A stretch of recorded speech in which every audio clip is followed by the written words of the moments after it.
ジャンク屋ならではの機体 MBS プロト02ガンダムアストレイレッドフレーム。 MBS プロト02ガンダムアストレイレッドフレームは2002年に放送されたテレビアニメ機動戦士ガンダムシードと同時進行で漫画や小説などで展開された外伝作品機動戦士ガンダムシードアストレイに登場する機体です。ガンダムアストレイレッドフレームは漫画版機動戦士ガンダムシードアストレイおよび機動戦士ガンダムシードアストレイ R の主役ローギュールが登場し、ガンダムシード本編の裏側で様々な出来事に関与しました。今回はそんなガンダムアストレイレッドフレームについて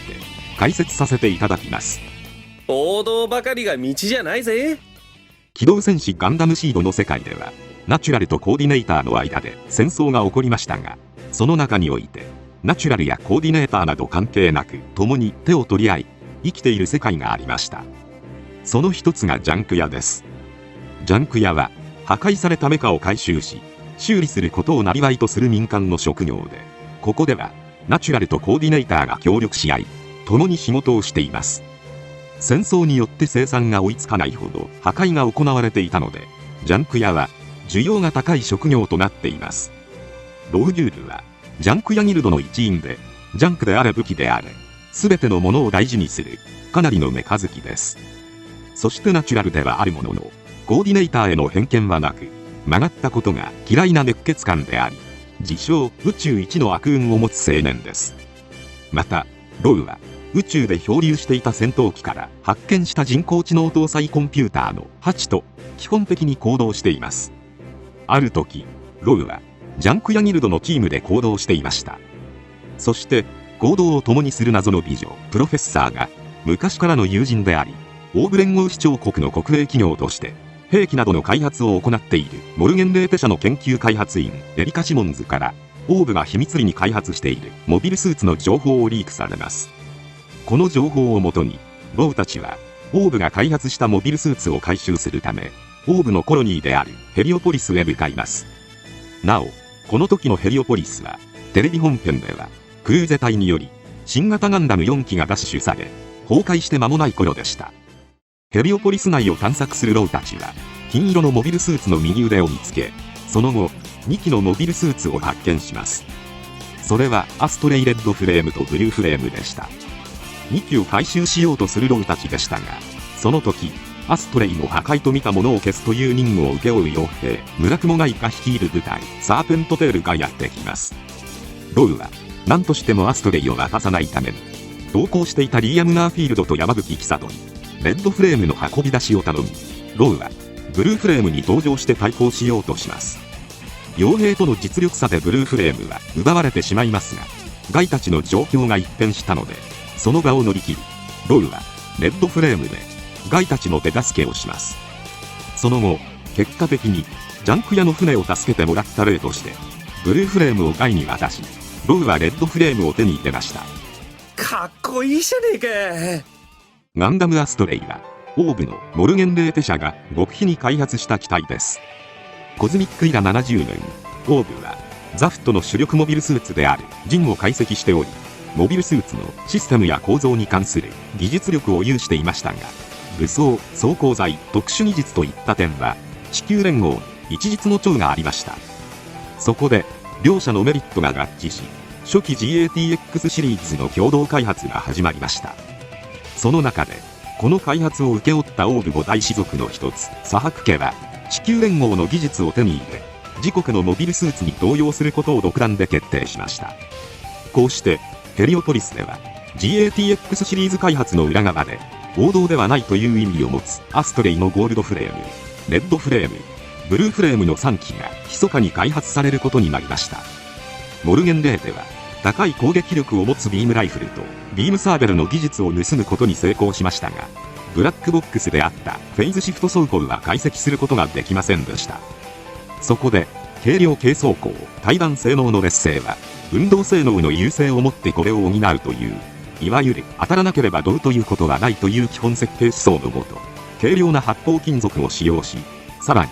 バイタルエリア以外の装甲を大幅に減らすことで一般的なモビルスーツより脆いものの機動力の高い機体に仕上げました。また軽量化だけでなくかなり人間に近い柔軟な動きが可能な構造になっているので、追加プログラムを加えれば剣術や拳法も再現可能です。ロウが乗るレッドフレームは開発中のプロトタイプのため OS が不完全でしたが、システムとリンクすればジンを軽々と扱える8の手助けにより OS をカスタマイズして使用しています。おっしゃー、宇宙一のジャンク屋の腕を見せてやるか。アストレイレッドフレームは武装としてまずビームライフル、ビームサーペル、バルカン砲イーゲルシュテルンを持ちます。ただ作中ではこれらの武装はエネルギー消費が激しいことからあまり効果的に使用されておらず、代わりの武装で戦うシーンが多くなっています。アストレイは本体の手のひらに武器へエネルギー供給するための特有のプラグが存在し、アストレイの武器はアストレイしか使用できない仕様になっています。ロウはこの手のひらのギミックを応用して武器を持たないままエネルギーを放出して球体を作り、それを敵機に当てて攻撃する使い方をします。高雷球と呼ばれ投擲ができる武器です。しかしこの使い方は想定外の使用方法なので、劇中ではゴールドフレームとの戦いで全エネルギーを使用した際に自身の右腕も大破し、保管していたゴールドフレームの右腕に差し替えられました。レッドフレームは代表的な武器として硬い装甲だけでなくビームすらも切り裂くことができる刀ガーブラストレートを持ちます。ロウにとってレッドフレームはエネルギー消費が激しいという問題を抱えていたので、エネルギーを食わずに切れる剣を探します。そしてグレイブヤードにガーブラストレートと呼ばれる剣があるという情報を得たロウたちはそこで剣豪運のウと遭遇します。ガーブラストレートはすでに数々の戦いで朽ち果てて使うことができなかったので、ロウはガーブラストレートを修復すると同時に運のウから剣術も習得し、運のウの動きを OS に組み込み、そしてレッドフレーム自体にも日本剣術に対応できるよう調整が加えられました。こうしてガーブラストレートが完成するとともにレッドフレームもそれを扱えるよう改良が施されました。初戦では久戸を頭部に縛り付けた陣を一刀両断しつつ、久戸を縛る縄も同時に切るという離れ技を披露しています。俺はジャンク屋だ。人殺しはしない。ロウたちはゴールドフレームと交戦した後地球へ降下します。そこでアークエンジェルと交戦して大破したバルトフェルドの母艦レセップスとマーチン・ダ・コスタと出会い、レセップスを修理してからオーブへ向かいます。オーブで運動性能の調査などを行った後、フライトユニットを装備したレッドフレームはテスト中モビルスーツ同士の真剣勝負に偶然遭遇し、ロウはキラヤマトを救い出しました。なおフライトユニットは M1 アストレイに装備されるものが固定式ですが、レッドフレーム用はロウによって改造されているので必要に応じて脱着可能となっています。地上ではザフトの水中用モビルスーツグーンの外装を改修した即席の潜水装備をつけたサルベージタイプが登場するなど、ジャンク屋ならではの面白い装備も登場しました。宇宙へ戻ったロウはゴールドフレームワマツと戦いますが、ガーベラストレートを折られてしまいました。しかし外の火星によりなんとか切り抜けたロウたちは巨大なレアメタルの塊を持って再びグレイブヤードに向かいます。そしてガーベラストレートの修復とともに完成したのがガーベラストレートボリューム2、通称150ガーベラです。全長150メートルというレッドフレーム本体よりもはるかに巨大な刀になりました。凄まじい破壊力を誇りますが、レッドフレームの両腕が耐えきれず破損してしまう兵装です。ある日エターナルの補給作業の手助けにやってきたロウは出撃するミーティア装備のジャスティスの姿を見て強化パーツのアイデアを思いつきます。こうして完成したのがパワーローダーです。漫画ではコロニーを切断するほどのパワーを見せているほか、ジャンキャリーを救うため150ガーベラを投擲して戦艦に突き刺しています。串刺しだぜ。エターナルの補給作業を手伝ったことからラクスクラインの関係者を全員抹殺するべく行動するアッシュグレイのリゼネレイトガンダムに襲撃され、パワーローダーは破壊されてしまいましたが、ジャンはかつてロウに救ってもらった例として約束していたパワーシリンダーを完成させており、レッドフレームに組み込みます。こうして高出力パワーシリンダーを組み込んだ新装備パワードレッドになりました。パワードレッドは150ガーベラを触れるだけでなくアストレイ本来の機動力を取り戻し、白兵戦にも有利になりました。その後ガイたちと協力しリゼネレイトとの戦いの末、最も構造の弱い部分を狙ったレッドフレームを叩き込んで決着をつけました。これが俺のレッドフレームだ。ロイデュールを主役とする作品「機動戦士ガンダムシードアストレイ」およびアストレイ R では、リゼネレイト戦の後、ロウはキサトと共に火星へ旅立って物語は終わりを迎えました。しかしレッドフレームはその人気の高さからその後の各種作品で派生機体が多数登場しています。まずレッドフレームマーズジャケットです。これはロウが火星の重力下で耐えられるようにレッドフレームの推進力を強化した機体です。パージ可能なアーマーパーツを装着しており、ビームライフルを分離してビームナギナタとして使用可能なほか、ハイペリオンの技術を使用したビームシールドも搭載しています。火星ではデルターストレイとターンデルタを開発し、コズミックイラ73年にユニウス7落下事件が起きる頃、ロウは火星から地球へ帰還しようとしていましたが、火星人のディアゴローベルにマーズジャケットを強奪されました。後にロウの元へ返却されてからはカレトブルッフを作り出し、カレトブルッフ1機とビームアンテナを形成する新型頭部を搭載したドライグヘッドに改修します。そしてさらにドライグヘッドにカレトブルッフ2機を追加したレッドドラゴンにも改修しました。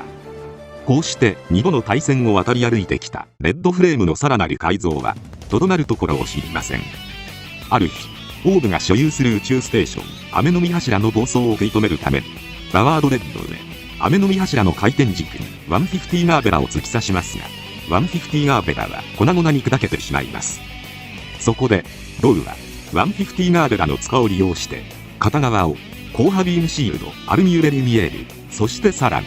陽電子砲ローエングリンに改造しました。さらにロウはジャンク屋として手に入れた技術の全てを注ぎ込んだ機体として技術の総合デパートレッドフレーム界を作り出しました。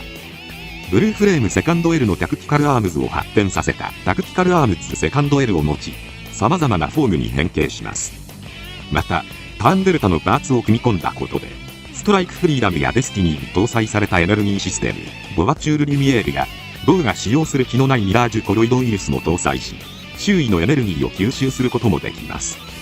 さらに実体験はガーベラストレートのみならず、もう一つの実体験タイガーピアスも装備しており、まさしくロウの集大成となっています。